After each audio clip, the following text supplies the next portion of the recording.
Pada hari ini, saya telah pun menghantar surat peletakan jawatan saya sebagai Ahli Jemaah Menteri kepada Perdana Menteri Datuk Seri Anwar Ibrahim. Sejak saya dilantik ke Jemaah Menteri pada Disember 2022, pertama sekali sebagai Menteri NRECC dan kemudian selepas Disember 2023 Menteri NRES, Sumber Asli dan Kelestarian Alam. Saya telah bekerja dengan cukup rapat dengan Timbalan Menteri dan juga pasukan penjawat awam yang ada di kementerian ini. Kita telah lakukan banyak perkara yang signifikan, sama ada dari aspek pemeliharaan alam sekitar, juga dari aspek perubahan iklim. Sewaktu saya di NRECC, ketika saya bertanggungjawab ke atas air dan elektrik, kita terlibat di dalam penyasaran semula subsidi dan juga Akta Kecekapan dan konservasi tenaga.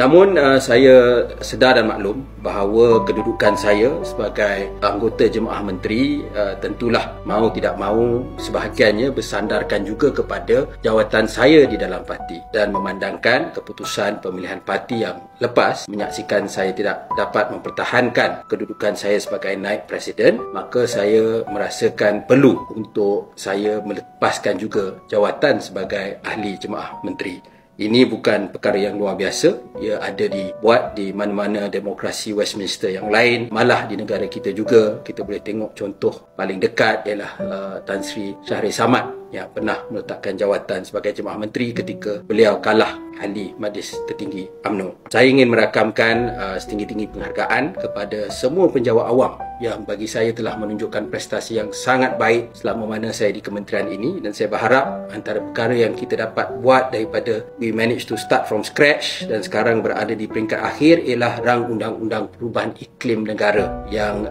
tinggal dibawa ke Jemaah Menteri dan kemudian ke Parlimen untuk disahkan. Jadi saya berharap perkara ini dapat diteruskan dan mereka dapat memberikan komitmen yang sama untuk menteri baru yang akan datang ke kementerian ini. Saya juga ingin merakamkan penghargaan kepada mereka di sektor swasta, juga anggota masyarakat sivil, orang awam yang banyak berurusan dengan saya dan kami di NRES sepanjang tempoh ini. Saya dan pasukan kami di NRES, kita telah cuba mengambil pendekatan yang inklusif untuk merangkum semua pihak di dalam kita membuat keputusan dan juga membuat dasar-dasar yang baru di kementerian ini. Jadi saya akan menumpukan masa saya untuk sebagai Ahli Parlimen Setiawangsa dan akan fokus di kawasan saya dalam masa-masa yang akan datang ini.